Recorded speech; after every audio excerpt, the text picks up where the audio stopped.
7,000 years ago, the first really oceanic people came out of China, and it came out of Taiwan. Then you get to Polynesia, this oceanic country bounded by Hawaii in the north and New Zealand in the southwest, and Rapa Nui in the east. 10 million square miles, bigger than Russia. And it was discovered by these extraordinary people. They were really the astronauts of our ancestors. They were the greatest explorers on the face of the earth. Unaided by modern instruments, these extraordinary explorers discovered and settled every livable landmass in the Pacific, relying solely on a complex understanding of the stars, the winds, the waves, and other cues from nature. Guided by this traditional wisdom and perspective, Hawaiians mastered the science of living sustainably on islands. Western expansion, however, brought not only new ways of seafaring, but a shift in perspective on how to interact with the natural environment. Eventually, traditional practices and worldviews were nearly forgotten. But a group of determined individuals got together in the 1970s to resurrect indigenous wisdom by building a traditional canoe and sailing it in the way of the ancestors. Hokule'a's first voyage to Tahiti reawakened a cultural pride, identity, and an intimate connection to place.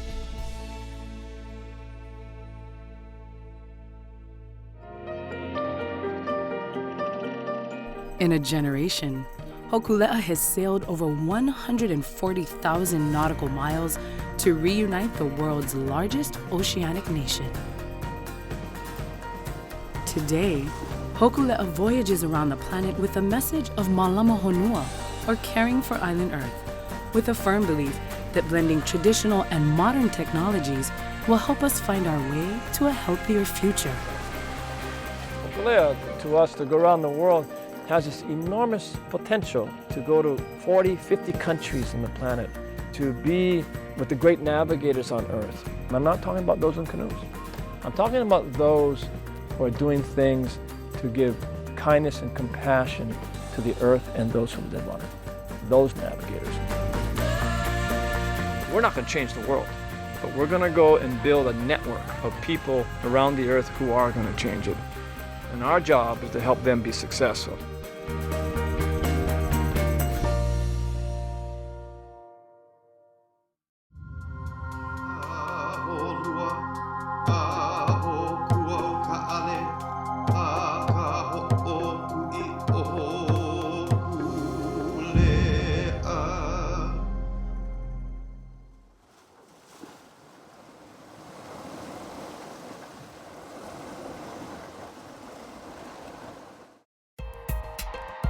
Hokulea left Sydney and started making her way towards the Great Barrier Reef.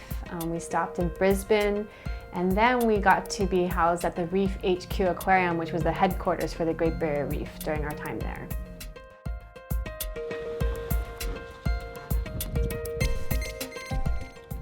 My name is Haunani Kane. I'm from Kailua, Oahu, and I am currently at the University of Hawaii at Manoa. And I just finished my first year of my PhD, which focuses on island environments, learning about the coastal zone, how it has changed in the past, and how it may change in the future due to climate change. Haunani Kane was actually selected to sail Hikeanalia back from Tahiti to Hawaii. She was on the crew. I pulled her off and said, you need to go to the Great Barrier Reef.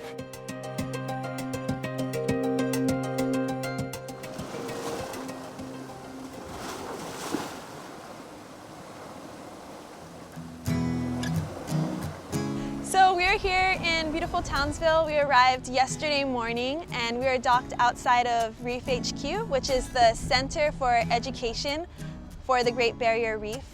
And we're going to be working with the folks at Reef HQ and the Great Barrier Reef Marine Park Authority to learn more about the work that they're doing to conserve the Great Barrier Reef.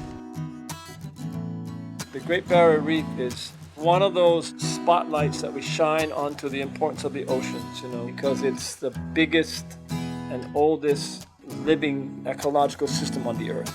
And it becomes our school. So we intentionally and strategically took the mission underwater. You need a tank? Yeah. Okay. Yeah, please. You go one hand, that's it, that's fine. Okay, make this over the top. This is just secure. Pretty good though.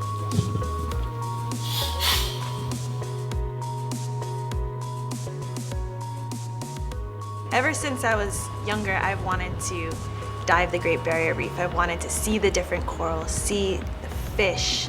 And to be able to do that with Ruth, who's a well-known coral researcher back home, as well as Nainoa, who's somebody that I've just always looked up to as far as learning in the ocean, it was a dream come true.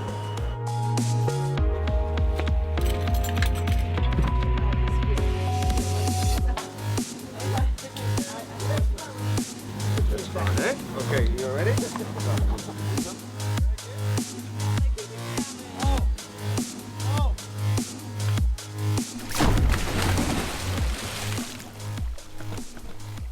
I got paired with my dive buddies. I was with Ruth first, and it was cool to be with her just because I know she spent so much time on the reef that her perspective, it's so sharp. So she was pointing out things that I think many of us probably overlooked. I think for many of the crew, it was the first time they've really been exposed to a reef as diverse as the one we were on.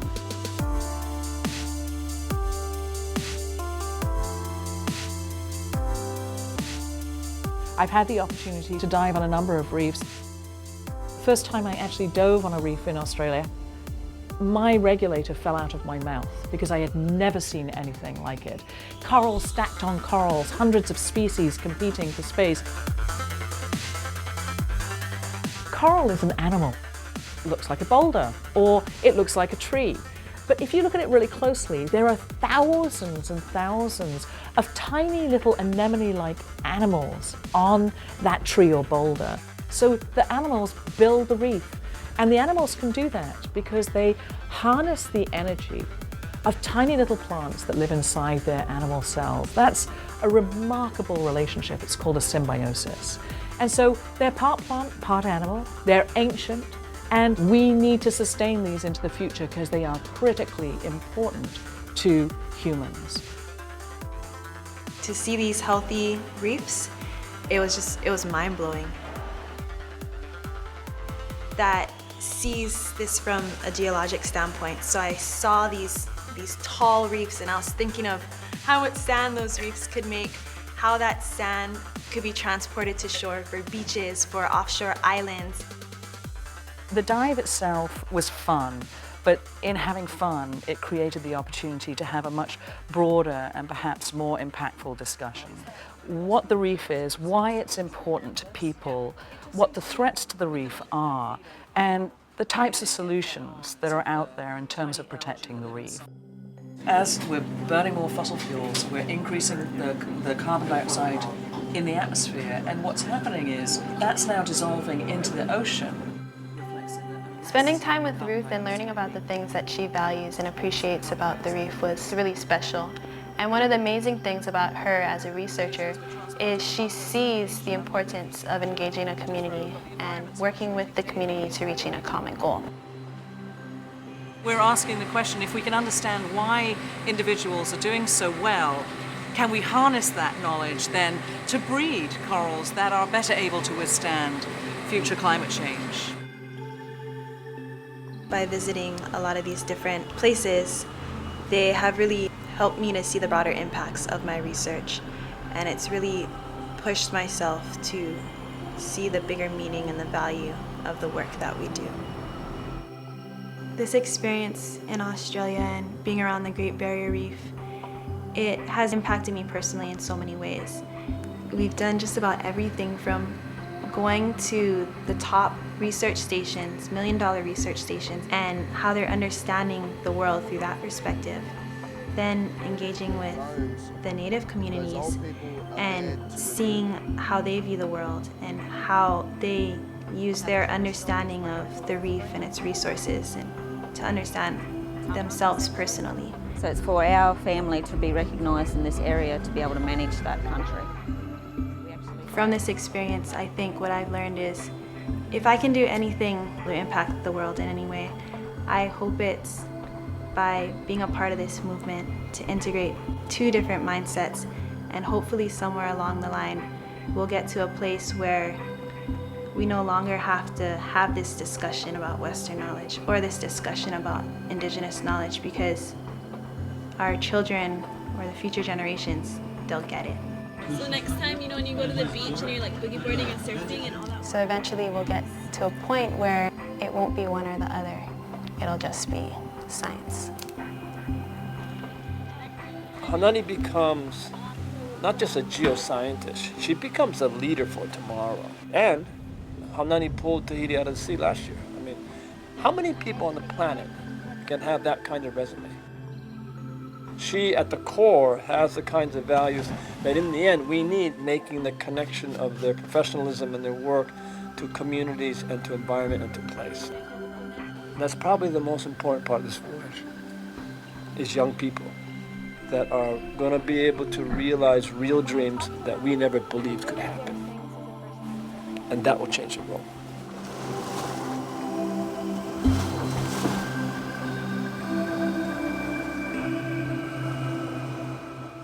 So our crew members got to go diving in both Townsville and Cairns, and when we talked to the Marine Park Authority about how are you protecting this huge expansive reef, they said one of the strategies is to work with the next generation, to work with over 300 schools. So we visited the Reef Guardian School program in a local school along the Great Barrier Reef. This world is changing extraordinarily fast. You can't be chasing change from behind. You have to get our children in front of the changing curve. I want to find out about what it is you do by learning and going around your campus to Malama Honua. Malama Honua is a Hawaiian word that means caring for our planet. If we desire a safe and healthy, thriving world for our children, it has to be taught. And so what's here at the core of the school is values-based education. It's called the Reef Guardian Schools program, and it encompasses 310 schools throughout the Great Barrier Reef who are all committed to being stewards to the reef. And they could be inland in the mountains, they could be along a creek, or they could be right along the reef. Reef Guardians, for us, it's all about making it real. Instead of them looking at a picture on a screen or in a book, if we can make the reef real and it's actually there in their classroom and they can see the clownfish, they can see the anemone, see the interaction. A lot of kids that haven't enjoyed school are now enjoying school because it's something different and it ignites that excitement. We're trying to make it real life learning and teaching the kids that they can make a difference. Are you looking into researching the problems? Like, how are you going to make it better? Yeah. Tara was one of the amazing students who you could just tell got it. She understood who she was, why she was here, what she loved about her community, and how to take action. The environment is going to run out, so if we don't look after it, then we're not going to have anything left. For us, it was fascinating to see children, primary school age, to make these big connections into their world. That it wasn't just about learning math for math and science for science, but they were learning their core subjects through caring for the environment, and they were connecting all the dots so they can further outreach to their community. I want to be a marine biologist. Marine biologist? I want to be a zoologist. Zoologist? What about you? I just want to do anything that can help the environment. Wow! And if all of our kids in Hawaii could feel empowered to look at their ahupua'a, to look at their reefs, their forests, their creeks, and look how everything is connected, I think that is one of the biggest lessons we're going to take home. We arrived at a destination that I think is what we're seeking on this worldwide voyage. Places that are nurturing children to be prepared and knowledgeable and skilled and educated to take care of the earth. We are very lucky. Thank you. So after leaving Townsville, we sailed along the coast to Cairns, and we got to engage again diving in the Great Barrier Reef and looking at the beautiful ecosystem that's been protected. And then our crew took it all the way to the top of Australia to Thursday Island to connect with the community there, and then sailed all the way to Darwin on the west side. Today we just transitioned from Lake 12 to Lake 13. And we're preparing the canoe for our sail to Bali, Indonesia. We're here today at Darwin, Australia. The sail is going to be approximately 900 miles from here to Bali. We've seen some beautiful sunsets. Every night has been crystal clear, beautiful stars. We've even seen some sea snakes coming by, turtles, dolphins every day. So it's just been an amazing 3 days. We're looking forward to the next couple days and coming up to Ashmore Reef. And so the crew is going to be exploring some of those places and looking at some of the most pristine reef. It's a marine protected area.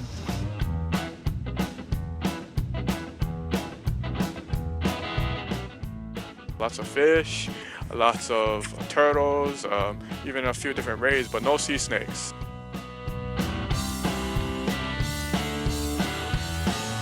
You know, even on a beach that's only populated by birds and nesting turtles, we find stuff like this. You know, and this is marine debris that's come from far away. It's obviously not from this small island.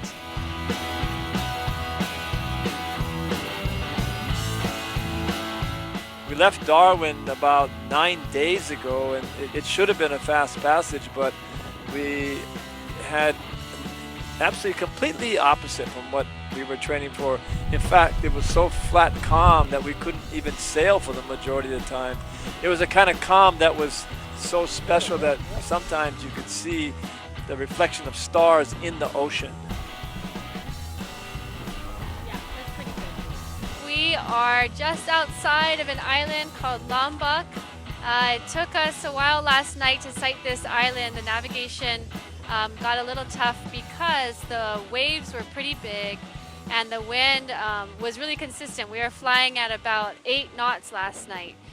We're just really looking forward to spending time in Bali, Indonesia, getting to know the people, the community here.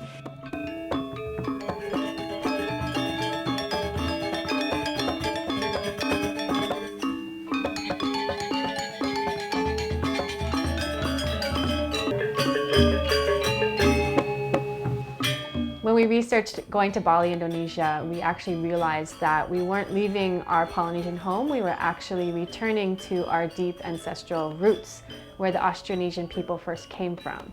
So it was kind of like a homecoming for Hokulea when we came into Bali.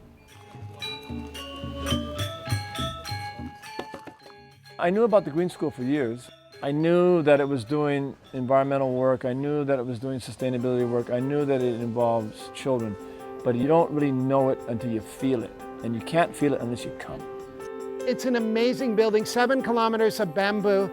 It's reportedly the biggest and most beautiful bamboo building on the planet so far. Green School sits kind of in the middle of Bali in Indonesia. Our school's purpose is making our world sustainable. We have people come to enroll their kids in a school here from all over the planet. Not because we can guarantee their kids will be able to go to the best universities, rather we're equipping these students with a new vision of more sustainable lifestyle. Not having walls and having the air, the natural air flowing through and seeing the natural world around us, I think that that's important and that it does help us make sure that when we're learning things in a classroom that we realize that it has impact outside. You need a place that helps children believe that they can really move and get to a future that they deserve by themselves. This is a school for leaders. This is a school for innovators. This is a school for the kind of future kind of thinking that we need today.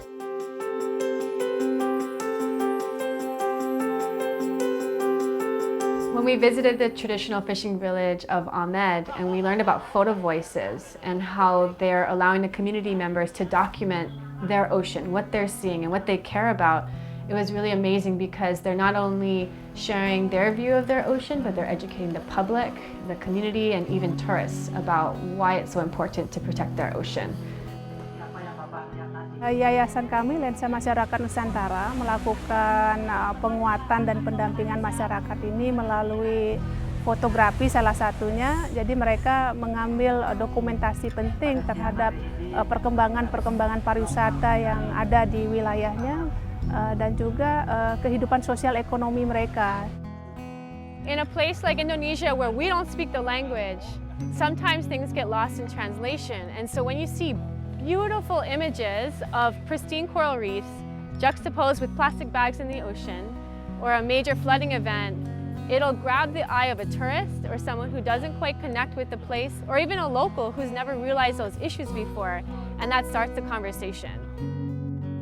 Dengan saya sering memotret, saya jadi tahu keadaan lingkungan saya. Saya jadi lebih terfokus pada hal-hal kecil yang ada di lingkungan saya yang perlu mungkin diperbaiki gitu, atau mungkin perlu kita angkat bahwa ini yang bagus yang perlu kita perlihatkan kepada orang, dan ini yang jelek, yang kurang, yang rusak, yang perlu diperbaiki. Jadi kita bisa lebih leluasa menyampaikan itu semua. Today we have an amazing opportunity to bring together traditional fishermen, the government, some NGOs, and even photographers who are coming together kind of for the first time, welcoming us as guests to share with us how they're dealing with some of the major issues that we all deal with in ocean protection. Dan juga sebenarnya lewat foto ini mereka jadi kita ketika ngelihat foto itu seperti melihat ke belakang apa yang sebelumnya mereka punya, saat ini apa yang sedang terjadi, dan ke depan apa yang mereka lakukan.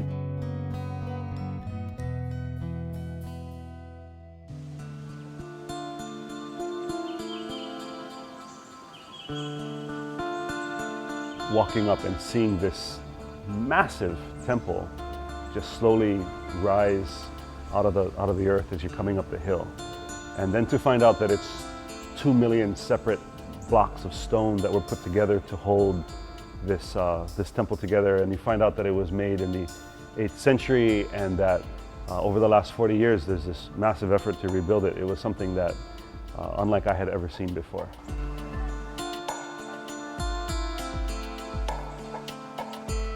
Panel-panel yang ada di Borobudur itu sebagian besar memang diambil dari kitab suci ya, kitab suci umat Buddha, dan itu yang berhubungan dengan kehidupan pada masa itu. Karena kita tahu Nusantara sebagian besar adalah laut, berarti air, yang kita yakin dihubungkan pada saat itu antar pulau itu dengan kapal. Inilah yang coba digambarkan di relief Borobudur. They had taken those carvings and actually lifted plans for an actual ship to actually voyage somewhere, but it would be built in and around that idea that this was from this very old model. And for us, that sounded a lot like what would have happened with Hokulea in the 70s.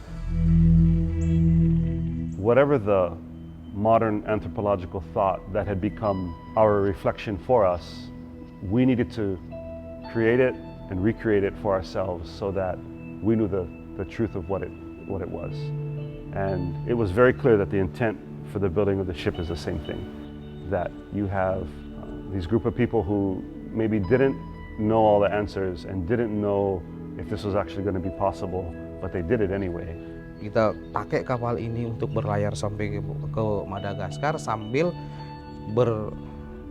berhenti atau singgah di beberapa tempat. They did it in a way and retraced a route that gave them certainly pride, and probably more than that, being this immense amount of realization that brought more than just the ship relief carving to life, but that whole temple to life.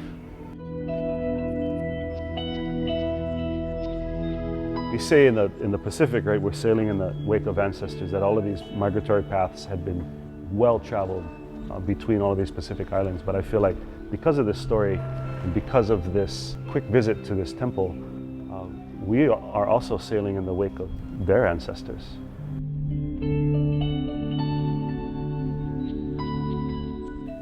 Right now, we're more than a year into the worldwide voyage. We've sailed throughout Polynesia, reconnecting with our Polynesian relatives and cousins and making new relationships. We've gone through Australia, into new waters, and now we're about to sail to Africa for the first time and learn brand new stories and be halfway around the world, the farthest we'll ever be from our home in Hawaii.